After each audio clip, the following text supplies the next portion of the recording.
Quand vous étiez enfant, vous avez vécu la disparition de vos parents. Tout à fait, au Nigeria. C'était très compliqué pour moi après l'assassinat de mes parents parce que j'étais comme un enfant, pareil pour tout le monde. Dans ma tête, on m'a arraché de ma famille, on m'a brisé le cœur et on m'a pris tout ce qui m'appartient à moi. Vous avez dû quitter le Nigeria dans quelles conditions? Comment est-ce que vous êtes parti du Nigeria? Comment on vous a extrait du Nigeria, vous et votre sœur? J'ai été protégé par l'avocat de mon papa, qui aujourd'hui nous a aussi trahi.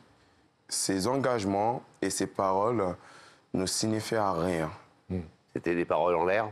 Oui, à la fin. Il vous a trahi. Oui. Donc vous partez finalement au Ghana, puis de pays en pays, vous arrivez en Europe, puis en France.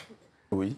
Arrivé en Europe, il y a deux choses qui m'ont premièrement remarqué, et c'est où j'ai été effondré, c'est que je vois les couleurs des personnes. Je suis désolé pour mon thème, c'est les Blancs, et je me suis dit, mais où on est? Vous ne parliez pas français à l'époque, hein, j'imagine. Je ne parle absolument pas le français, rien du tout. Même un bonjour, je ne sais pas dire. Vous avez à l'époque 13-14 ans, c'est ça? Oui, tout à fait.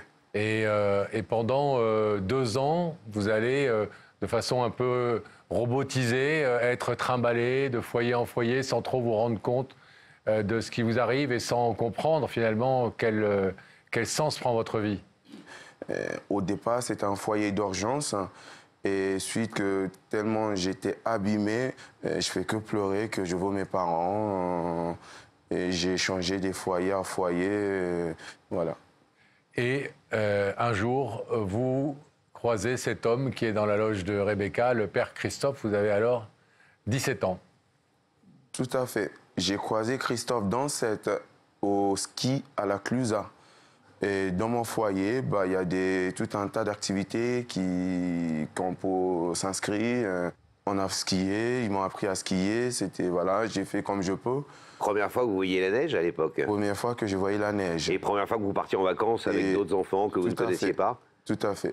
Et le soir, à l'arrivée à la Clusa, il y avait tout un tas d'enfants qui étaient tout présents dans la loge où nous étions. Et tous les enfants qui ont devenu amis aujourd'hui sortent des bonbons, des biscuits, des coca, et chacun placé devant leur lit. Et moi, j'étais dans un coin, comme dans le film de Choriste, le gamin qu'on a puni, qu'on a mis à côté. Et j'étais un peu triste parce que moi, j'avais personne. Vous ne connaissiez personne, oui. Surtout, j'avais pas cette chance que quelqu'un qui me mettait glissé ou quelques biscuits dans mon sac. Et il y avait un garçon qui s'appelle Guylain Roquette qui m'a vu où j'étais. Et puis, il a divisé tout ce que ses parents ont donné par deux. Il m'a donné une partie et chacun a retiré aussi de leur truc qu'ils m'ont donné. De sa propre part, un petit peu pour vous donner à vous la même chose que les autres, c'est ça? Tout à fait. Ils m'ont créé un espace pas mieux. Et c'était un moment très dur. Aujourd'hui que je viens de me rendre compte que c'était beau le geste. Mais à ce moment-là, c'était un moment d'un piqûre, un rappel. On se dit, Je n'ai rien. Ouais. Et Christophe est arrivé à l'âge de 17 ans et demi, où c'était vraiment très, très, très, très, très, très compliqué pour moi. J'avais vraiment une envie de suicidaire. Et le foyer qui m'annonce qu'à 18 ans, écoute, tu dois changer de structure parce que tu dois aller dans une structure et j'ai beaucoup... Pour adultes. Voilà, et j'étais tabassé dans les anciens foyers par les grands qui m'ont frappé. Mais qui m'ont volé mes trucs, mais j'avais pas envie. C'était vraiment... Ça m'a dépassé, mais... Vous étiez très, très angoissé à l'idée de devoir repartir. J'avais vraiment pas envie d'y aller et c'était au-delà de mon refus. Et à la fin, bah, tout ça, j'ai personne à confier tout ça. J'étais positionné devant le train pour me suicider. Et puis, bah, je me suis fait attraper par les gens qui m'ont conduit à Lille. Et j'étais hospitalisé pendant 2 semaines dans un lit à Fontan, dans un hôpital à Fontan. Et j'étais attaché. Et le moment de cette hospitalisation, je n'étais pas moi-même. Je ne vois pas ce qui se passe. Mais aujourd'hui, je m'en veux tellement de toutes les gens que j'ai dû faire souffrir, qui ont mobilisé pour moi. Et Christophe a apparu dans ma vie au moment que c'était compliqué. Il y avait une famille Roquette, la famille de Guylain Roquette, qui ont sollicité Christophe à se dire, bah, écoutez, qui est prêtre dans le diocèse à Lille. Il trouvait un meilleur psychologue privé pour mieux m'accompagner. Et il payait des fortunes pour que je sois guéri. Et où c'était très important, pourquoi Christophe, c'était que à chaque fois quand il me regardait vraiment avec un yeux que tu as des prix à mes yeux. Donc vous estimez que c'est le Père Christophe, que c'est Christophe qui vous a sauvé quelque part, qui vous a redonné la force de vivre, le goût à la vie? Il m'a redonné le goût à la vie. Il a retravaillé quelque chose d'abîmé. Il a re-soigné avec l'amour et l'attention. Est-ce que vous pensez que le Père Christophe s'attend à vous voir de ce côté du plateau? J'émettrais 40% ou 50% de doute. Mais voilà, de doute. Mais il se peut qu'il sait que Jamu, aujourd'hui, pour toujours amener des ennuis comme ça à la maison. Alors, comment le Père Christophe a-t-il réagi quand Rebecca est allée lui porter votre invitation? Regardez. Aujourd'hui, j'ai une invitation un peu spéciale à remettre. Je vais la remettre au Père Christophe qui officie depuis 10 ans à Lille après avoir fait des études de commerce. Je lui ai donné rendez-vous un peu plus loin. Suivez-moi. Bonjour, vous êtes Père Christophe? Oui, c'est moi. Je suis Rebecca de l'émission Il y a que la vérité qui compte. Permettez-moi de vous remettre cette invitation en espérant vous retrouver au plus vite sur notre plateau. Avec plaisir. Merci. Bonne soirée. Pourquoi vouloir le remercier, lui? Il représente un père pour moi aujourd'hui. Et il est important pour moi pour qu'il sache que moi, je suis heureux de l'avoir choisi comme un père et que je lui ai aussi choisi pour 3 raisons. Parce qu'il est strict. Parce qu'en France, c'est très important de se bien présenter. Il y a tout un code de famille, d'avoir un enfant qui se porte bien, qui dit bonjour monsieur, bonsoir madame. Et tout ça, c'est... Toute une éducation qui vous a aidé à avoir, à obtenir. Voilà. Et deuxième raison, c'est aussi, il est généreux. Il prend peu de temps pour lui, tellement qu'il en donne. Et la troisième raison? Et la troisième raison, c'est que j'ai appris à prier, parce que pour ceux qui ne le savent pas, moi j'ai été baptisé dans la religion musulmane, et aujourd'hui bah, j'ai la chance que je vais faire partie de la communauté de catholiques, et ça m'a aussi beaucoup donné l'espoir et surtout la confiance en moi. Donc 3 belles raisons de remercier cette belle personne qu'est le Père Christophe. Vous avez préparé ce que vous vouliez lui dire? Oui. Bon, alors on va vous abandonner quelques instants. Le rideau va se refermer. Vous ne direz rien tant qu'on ne vous aura pas donné la parole. Et nous, on va aller accueillir le Père Christophe de l'autre côté du plateau. Ne bougez pas, Jamu. On va refermer le rideau, Pascal. Et on rouvre la loge de Rebecca, qui se trouve toujours avec le père Christophe. Toujours. Et franchement, je vais demander au père Christophe de vous rejoindre, mais à regret, parce qu'on était très bien dans cette loge. On a parlé de plein de choses et c'était très agréable. Donc merci beaucoup pour ce moment. Eh ben, merci Rebecca. Maintenant, je vais vous demander de vous lever, de suivre Sam, et la vérité est au bout du couloir.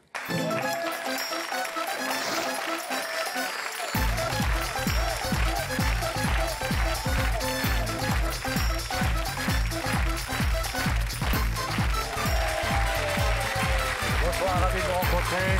Bonjour. Pascal, bonjour Laurent. Merci, Asseyez-vous. J'allais dire sur la petite croix, mais comment dire que j'avais aussi bien tombé qu'avec vous de dire ces mots-là. On est ravis de vous accueillir. C'est pas tous les jours. Je le disais tout à l'heure qu'on a un homme d'église ou même un homme de foi, quelle que soit la religion, sur ce plateau. Mais on en est très heureux. Alors je suppose que vous avez autre chose à faire de votre vie et de vos soirées souvent que de regarder la télévision et de regarder Il n'y a que la vérité qui compte. Vous connaissez néanmoins le principe de l'émission. Alors ça peut être des déclarations d'amour. Bon, en l'occurrence... Si on peut éviter, ça m'arrange. Voilà. On va évacuer assez vite cette hypothèse. Alors est-ce que je vous propose, puisque je suppose que vous n'avez pas forcément une idée très précise pour l'instant de l'identité de la personne qui vous invite, de regarder ces écrans et une personne va vous poser une question qui devrait peut-être vous mettre sur la voie. Christophe, entre Laurent et Pascal, lequel est un ange, lequel est un démon? Alors ça, Bah madame. qui suis-je pour juger? Ah, voilà une bonne réponse. Je crois que vous êtes tous aimés de Dieu, donc j'espère bien qu'il n'y a pas de démons dans cette salle. Il n'y a pas des mots. On fait de notre mieux, en tout cas. On fait de notre mieux. Donc ça vous aide pas beaucoup. Hein. Vous avez Non, ça m'aide pas, là, Vous avez vraiment. prévenu que ces indices sont parfois... Bah, ça aide pas le père, mais enfin, moi, j'ai ma réponse par rapport à cette question. Ah oui. On sait qui est l'ange et on sait qui est le démon. Allez, un deuxième indice. Parce que ça, je Pascal. vais vous proposer un deuxième indice. J'espère qu'il sera un peu plus éclairant. Regardez. Christophe, tu crois qu'il faut dire tout haut ce que l'on pense tout bas? Alors, il y a un certain nombre de choses qu'on nous dit tout bas en confession qu'il vaut peut-être mieux pas dire tout haut. Hein. Oui. Alors, Toute vérité n'est pas toujours bonne à dire. Ou ça dépend à qui. non, il y a des vérités qui peuvent parfois blesser, donc il vaut mieux parfois les... Les terres. Ah, je crois qu'il y a certaines choses qu'il vaut mieux taire. Si on sait que la vérité vaut le coup, si elle va faire du bien, Oui. si elle va faire du mal et blesser ou détruire, il vaut peut-être mieux la laisser de côté. Alors, est-ce que on met fin à ce suspense, Père Christophe? On vous propose de découvrir dans les écrans à nouveau le visage de la personne qui vous a invité ce soir. Vous êtes d'accord? Oui. Alors, on y va.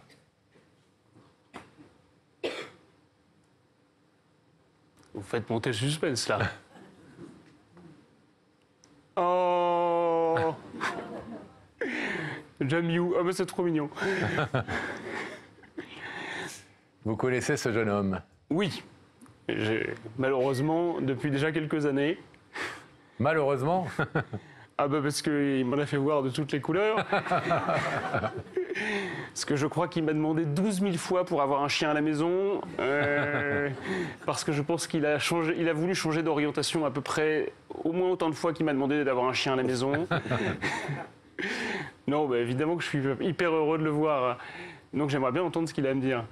Quand vous dites, avant qu'on lui donne la parole, quand vous dites à la maison, Eh bien, parce qu'il a habité Jamiou quand je l'ai connu en 2017. Il était accueilli dans un foyer des apprentis d'Auteuil et on s'était retrouvés ensemble sur un camp ski.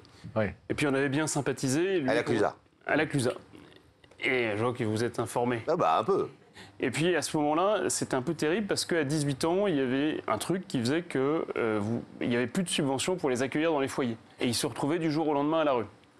Et donc il est venu sonner à la porte en demandant si je pouvais l'adopter. Alors moi j'étais un peu embêté parce que quand même c'était pas prévu. Et donc j'ai plutôt trouvé des familles qui ont pu l'accueillir parce que c'était quand même. Mais après il est souvent venu habiter à la maison et c'est un voyageur, c'est un baroudeur. Il passe son temps à aller d'une famille à l'autre, mais entre les deux, en général, il repasse à la maison. Son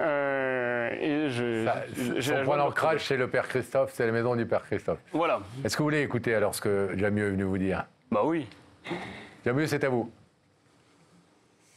Merci mon Père pour tout ce que vous m'avez donné.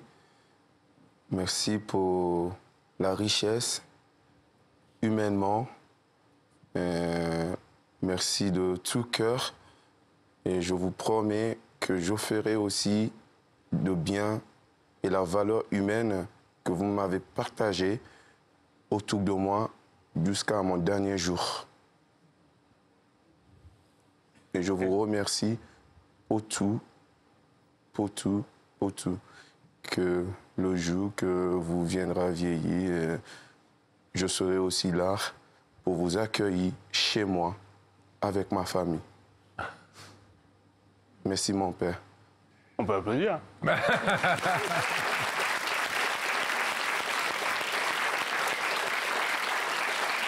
Jamio, il était très stressé de venir sur ce plateau de télévision. C'est pas quelque chose de familier pour lui non plus, pas plus que pour vous. Ça vous étonne de lui, de sa part, venant comme ça des tréfonds de l'horreur, ayant vécu des choses abominables qu'on ne peut même pas imaginer vivre quand on est enfant, arriver en Europe dans des conditions dures, dans un climat global où souvent les gens qui arrivent chez nous ne sont pas toujours très bien reçus, c'est pas simple, et qu'il ait trouvé la force de trouver ce chemin-là, d'aider les autres? Alors ça ne m'étonne pas parce que Jamio a reçu plusieurs choses. Il a eu d'abord une très bonne éducation de sa famille au Nigeria, et ça se voit parce qu'il a des valeurs humaines très solides. C'est quelqu'un de profondément honnête. C'est quelqu'un de profondément serviable. Et il va se plier en quatre pour vous rendre service s'il le peut. C'est quelqu'un d'hyper sociable. Et puis ça ne m'étonne pas de lui qu'il aille me traîner sur un plateau télé, en fait.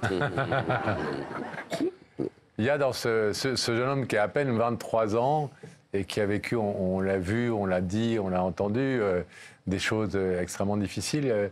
Il y a une sorte de maturité aussi. Il y a de force intérieure. De force et de dignité formidable. Et lui, il nous dit que c'est aussi un peu grâce à vous. Est-ce que vous avez ce sentiment-là? En tout cas, j'ai toujours essayé de faire en sorte de rien lui passer. Mon objectif a toujours été de ne pas lui faciliter les choses parce que je ne voulais pas casser l'énergie qu'il a en lui. Et donc, quand vous regardez le résultat, vous êtes plutôt satisfait, plutôt fier? Alors, je me garderais bien de dire que c'est mon résultat. En fait, si vous voulez, le résultat global de toutes ces personnes qui se sont mobilisées, et de lui, et de ce qu'il a fait lui. Moi, je suis toujours émerveillé du réseau de solidarité, si vous voulez. Ce que Jamio révèle, c'est que vous avez, en France, des dizaines et des dizaines de personnes qui sont prêtes à ouvrir leurs portes. Il s'est baladé partout en France. Partout, on a trouvé des gens pour l'héberger, pour l'accueillir. C'est quand même hallucinant. Pour moi, il est un révélateur d'une générosité extraordinaire et d'un esprit d'accueil et d'ouverture, de gens qui ont plaisir à accueillir quelqu'un qui vient de l'étranger et qu'on accueille avec joie parce qu'il apporte avec lui tout ce qu'il est, avec toute sa joie de vivre, tous ses projets, et qu'on a envie de le soutenir, quoi. Et c'est une belle leçon aussi pour tous ceux qui, souvent, et malheureusement il y en a, mais vous êtes là pour dire qu'il y en a beaucoup plus qu'on le pense qui sont là pour ouvrir leurs portes et leur cœur, mais malheureusement parfois certains ne le font pas, et bien c'est dommage parce qu'effectivement on a des beaux exemples comme ça à montrer. Père Christophe, je vais vous demander de vous lever face au rideau, c'est la tradition de l'émission, sur la croix à nouveau. Il y a de l'autre côté de ce... Vous avez vu, c'est comme une église ici. Hein. Il y a tout un rituel. Tout un rituel. C'est rare, je le disais, qu'on reçoive des hommes de foi ici, des religieux, quelle que soit encore une fois la croyance et la religion. Et je me rends compte en le disant que c'est regrettable parce qu'on met souvent à l'honneur des gens formidables, des gens d'association, des pompiers, des sauveteurs, des médecins. Et finalement, rarement des hommes d'église qui pourtant aussi, à leur manière, ont un rôle extrêmement important dans la solidarité, dans la main tendue, dans le fait que des âmes égarées puissent retrouver leur voie, qu'on croit ou qu'on ne croit pas. Et moi je crois parler au nom de Laurent en disant qu'on est très heureux ce soir, à travers vous, Père Christophe, de remercier, de féliciter l'homme, mais aussi tout ce qu'il représente. Ah bah écoutez, merci. Je prends le compliment pour ce On va vous permettre de le retrouver de Allez. l'autre côté du rideau. On va voir le rideau, Père Christophe. Selon le rythme de cette émission. Et vous allez pouvoir retrouver Jamouy. Vous allez le retrouver.